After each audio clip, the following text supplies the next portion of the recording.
Alright, I just want to continue this last video by mentioning something that happened in the last video. So these arrows came up on the screen in some part of the last video. It might not have been this exact drawing, but if these red arrows ever come up to you, they're supposed to be a useful tool in Inventor. We're not going to worry about them.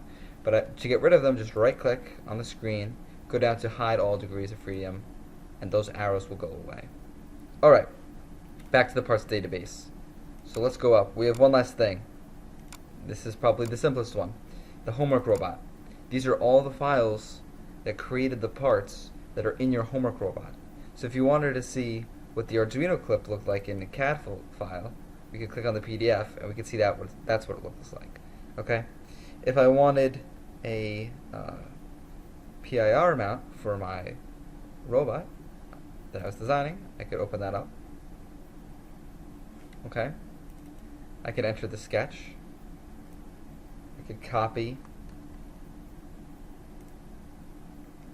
And here's my Mech 101 template and paste it into there. Okay?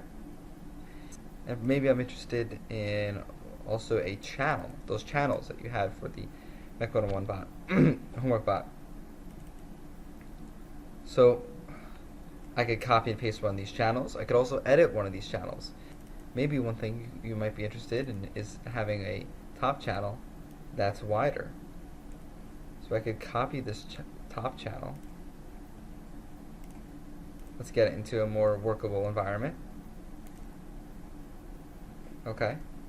And then one way I could get it wider is copy it again with a base point. I'm going to select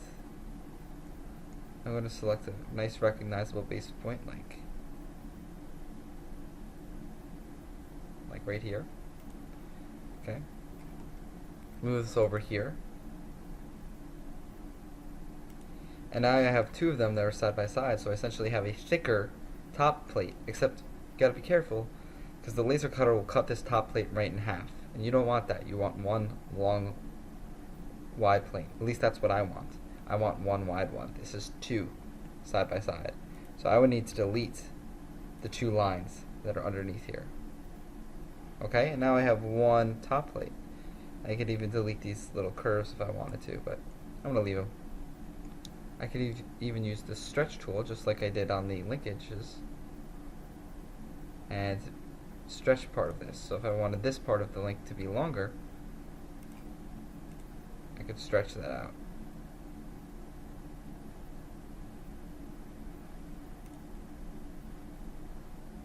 Alright, just taking a little bit to load. Sometimes Inventor has to think too.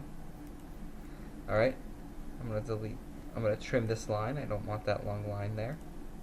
And maybe I wanted to edit this design so I had a few more slots to put in sensors, just like my PIR sensor that I put in my template earlier. If I wanted to put it right in this middle of the column, I don't have a spot for it. But just grab one of these T's or one of these horizontal bars, which the clips fit into.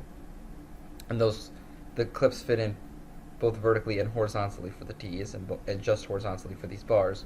So I'm going to grab a T and copy one and put one right here.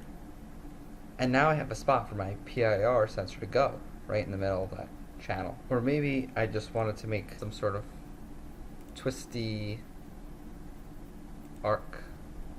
Who knows?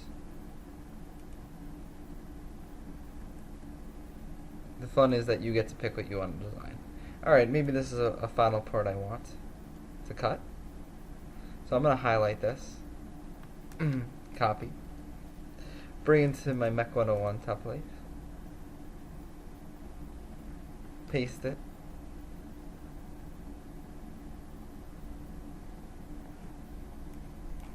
I'm going to bring it into my 12 by 12 rectangle.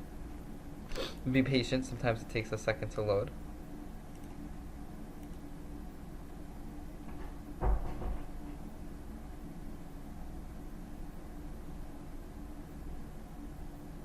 And a good tip, if it takes a little bit to load, copying and then deleting the original is a much faster process than moving. Okay? And so I have a few parts here. And if I was ready, I could send this over in the submission form to be sent to the laser cutter. And look, I just want you to look at one thing here before I show you how to export this and send it over. This triangle has little discs cut out of it, and the material inside this triangle could be utilized. If this doesn't need to be a solid triangle, you could conserve space by putting some perhaps discs or wheels or small spacers that you need inside of this triangle and taking use of that material. So keep that in mind. So we're going to finish Sketch, and you can save it as your IPT file. But then what you're going to want to do is to export it as a DWG. That's what we asked for. I think we might ask for a PDF too. But you go down to File, Export. Here's a PDF drawing. Here's a DWG drawing.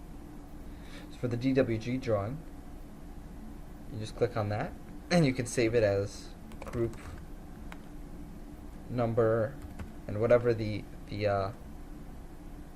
file name requirement is. Save that, and that's the file you'll attach to the project assignment, that DWG file as well as the IPT file. If it asks for a PDF, go over to this cube here. This is the view cube. You can view the parts from the top, and since it's two-dimensional, it's flat, or you can view it from the front. And just zoom in, get a nice picture, then File, Export, PDF, do the same thing. If we open up the PDF, we see that's basically just a screenshot. The DWG file, we'll take a look at what that looks like.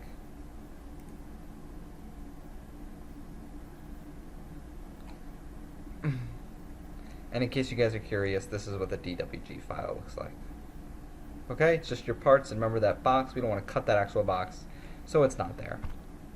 Alright, so guys, good luck with your project, and post on Piazza if you need any help, and I hope these tutorials were of use.